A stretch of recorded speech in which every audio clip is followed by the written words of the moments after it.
Si cette vidéo vous plaît, n'hésitez pas à vous abonner. En effet, ça fait toujours énormément plaisir et ça soutient clairement la chaîne. Merci à tous, on peut commencer.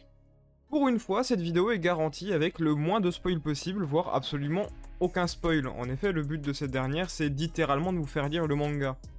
Donc ça serait bizarre de vous spoiler le dit manga en fait, ça vous gâcherait clairement beaucoup de surprises. Ou alors, si ce n'est pas pour vous faire lire le manga, c'est pour que vous la montriez à un de vos proches ou à un de vos amis pour le convaincre. Donc encore une fois, spoiler c'est pas une bonne idée pour ça. La seule chose qui peut être spoil à la limite, c'est les chara-design de certains personnages, et de toute façon, je suis un peu obligé de les montrer si je veux illustrer la vidéo. Ça va être compliqué sans le faire. Donc ne m'en tenez pas rigueur, j'ai pas le choix. Et si pour le coup il y a vraiment un spoil dans la vidéo, de toute façon ça sera indiqué à l'écran avec un timecode qui passera à travers le spoil. Mais de mémoire, de toute façon, il n'y en a pas. Donc faites-moi confiance, normalement vous pourrez regarder la vidéo de bout en bout sans problème. Donc voilà, c'est la fin du disclaimer. Normalement vous êtes au courant de tout, la vidéo peut enfin commencer. Tout comme moi, vous avez peut-être malheureusement vu d'épouvantables vidéos présentant Valkyrie Apocalypse et essayant de vous vendre le manga de la manière la plus incohérente et fausse possible. La différence, c'est que moi, quand j'ai vu ces vidéos, j'en rigolais, parce que le manga, je le lisais déjà, et j'étais déjà au courant que tout ce que ces gens disaient, c'était faux. Par contre, effectivement, si vous n'avez pas lu le manga, ça peut donner tout sauf envie de commencer ce dernier. Parce que le manga, il est un peu trompeur au fond. Il vous ment un petit peu sur certains points. Mais ça, on en parlera un petit peu plus tard, parce que la raison qui fait que vous êtes là, c'est pour que je vous donne de bonnes raisons pour enfin commencer à lire ce manga.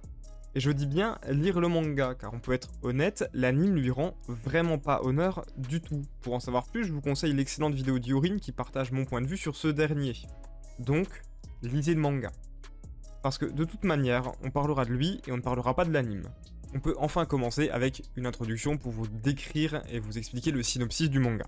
Tous les millénaires, les dieux de chaque panthéon s'assemblent. Et lorsque je dis chaque panthéon, ce n'est pas une exagération. Hindou, égyptien, grec, nordique, celte, maya, tous les dieux y passent. Et ce rassemblement, il a un objectif très clair, savoir ce qu'ils vont faire de leur création. Les humains, en somme. Et quand je dis savoir quoi faire, pour être encore plus clair, c'est simplement un choix à deux options. Soit ils jugent que l'humanité vaut le coup et que donc on leur donne 1000 années de répit en plus pour voir ce qu'ils peuvent faire. Soit l'humanité s'est trop déviée de la trajectoire initiale, on l'extermine et on recommence avec une nouvelle espèce. Évidemment, on en arrive au point où les dieux en ont marre de nous, on se prend pour des apprentis sorciers, on pollue, on extermine, c'en est assez, il est temps de montrer qui c'est qui décide. Et à la quasi-unanimité, les votes sont clairs, l'humanité doit disparaître. C'est sans compter sur l'intervention de Brunhilde, aînée des 13 Valkyries, qui interrompt l'assemblée pour rappeler à cette dernière une loi particulière, loi nommée Ragnarok. Cette loi stipule simplement que si les dieux veulent détruire l'humanité, c'est un peu trop facile de le faire comme ça. 13 dieux doivent affronter 13 humains, le premier à 7 victoires obtient gain de cause. Si l'humanité gagne, elle survit, si elle perd, elle disparaît. Voilà, vous avez le résumé du manga, je vous fais une présentation globale de l'œuvre, ensuite je vous explique pourquoi elle vaut clairement le coup.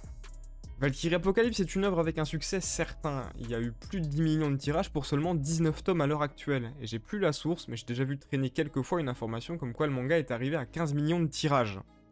Et quand je dis que je n'ai plus la source, c'est vraiment méfiez-vous, parce que ma source c'était quelques tweets grand maximum, donc vérifiez bien.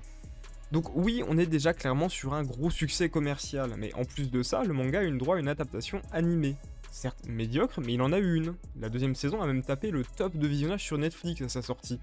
Pour ce qui est du reste, le manga a un tel succès qu'il y a déjà 2 spin-offs sur ses personnages, malheureusement pas encore disponibles en France. Un sur Lubu qui est terminé, et un deuxième sur Jack en cours.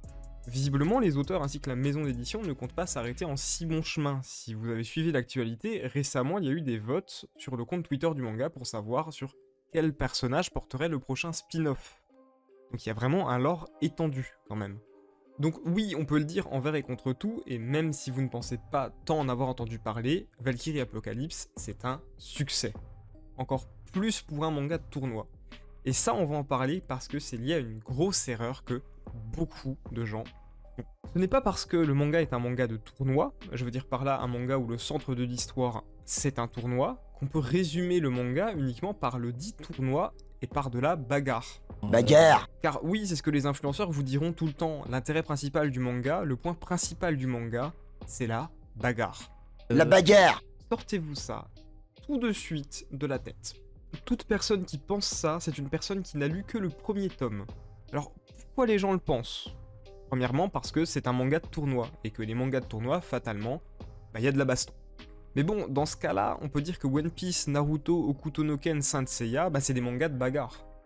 En vrai, la raison qui fait que les gens pensent ça, c'est le premier combat en lui-même. Celui-ci a un intérêt simple, c'est un test. Les humains comme les dieux veulent savoir, c'est qui le plus fort. On engage donc le meilleur combattant de chaque côté. Alors, fatalement, l'intérêt du premier combat, c'est de savoir qui c'est le plus fort. Mais pourquoi, du coup, c'est le premier intérêt? En soi, c'est un choix stratégique. En fonction du résultat, on sait qui envoyer après. Est-ce qu'on peut se permettre d'utiliser la force brute, ou doit-on essayer d'autres stratégies pour obtenir la victoire? Et dites-vous que des stratégies, Brunhilde, celle qui a lancé le Ragnarok, elle en a vraiment beaucoup. Et je dirais que c'est déjà ça le premier intérêt du manga. Si le premier tour est centré sur le combat, au fur et à mesure du temps, les combats ne deviennent plus qu'un prétexte pour développer les personnages, pour raconter leurs histoires et partager leurs idéaux. Qu'il s'agisse de rêves de justice comme de volonté scientifique, c'est là la première grande qualité du manga. Il sait se réinventer.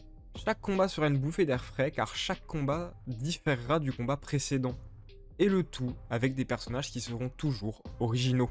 Par exemple, moi je n'ai pas du tout aimé le 8ème combat, les personnages ne m'attiraient pas, leur histoire non plus, j'ai pas été touché par eux, ni par leur manière de se battre. En bref, j'étais pas la cible du round tout simplement. Et quand on regarde en revanche, il y a bon nombre de gens pour qui le 8ème combat c'est leur préféré. Et je ferais preuve de mauvaise foi si je disais qu'il y avait aucune raison d'apprécier le combat. Et c'est ça la deuxième grande qualité du manga, sa pluralité. Si ce dernier se réinvente tout le temps, que ça soit vis-à-vis de ses personnages, vis-à-vis de leur histoire ou via les thèmes abordés, c'est surtout par sa pluralité. Si vous n'avez pas aimé un round, n'abandonnez pas, car le round suivant, ça sera peut-être votre round préféré. Le manga est encore en cours et il y aura au bas mot au moins 13 combats différents. C'est quasiment impossible que vous ne trouviez absolument aucun personnage ou aucun combat qui ne vous plaît pas. Mais comme nous parlions des personnages qui, à mes yeux, sont le plus gros point fort de l'œuvre, abordons aussi leur iconographie. Il y a plusieurs auteurs qui travaillent sur l'œuvre, et je peux vous garantir, c'est un puits de références culturelles. Bon nombre de personnages sont inspirés de personnages d'autres mangas, de dessins animés, de films en tout genre. Les auteurs vont toujours chercher plus profondément pour trouver un moyen de nous raconter de nouvelles histoires.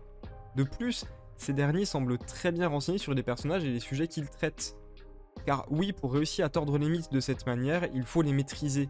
Et la maîtrise des auteurs, à mes yeux, elle est clairement plus approuvée du tout. Mais ce qui pour moi est encore plus intéressant, c'est les liens effectués entre les personnages. Certains des match-up vont vous sembler purement incohérents.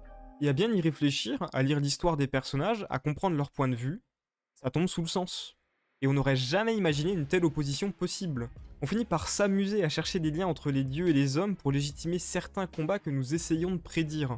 Je pourrais aussi vanter la plastique et la qualité de découpage de l'œuvre, mais malheureusement ça spoilerait un peu trop, et je préfère vous laisser découvrir ça de vos yeux. Mais croyez-moi, c'est beau, et chaque page semble particulièrement vivante. En bref, pour l'instant, vous avez des chara-design inspirés et vraiment cool, des personnages attachants, des raisons différentes pour supporter tel ou tel personnage à chaque round. Que demander de plus? Eh bien parlons-en, parce que vous allez adorer, détester ce manga. Quoi? Plus les combats avancent et plus les dieux ravalent leur orgueil. Plus on comprend la volonté que l'humanité a de survivre, plus on comprend également les raisons poussant les dieux à se battre. Mais arriver de vouloir voir un personnage gagner à tout prix et au chapitre suivant subir une énorme désillusion en le voyant mourir.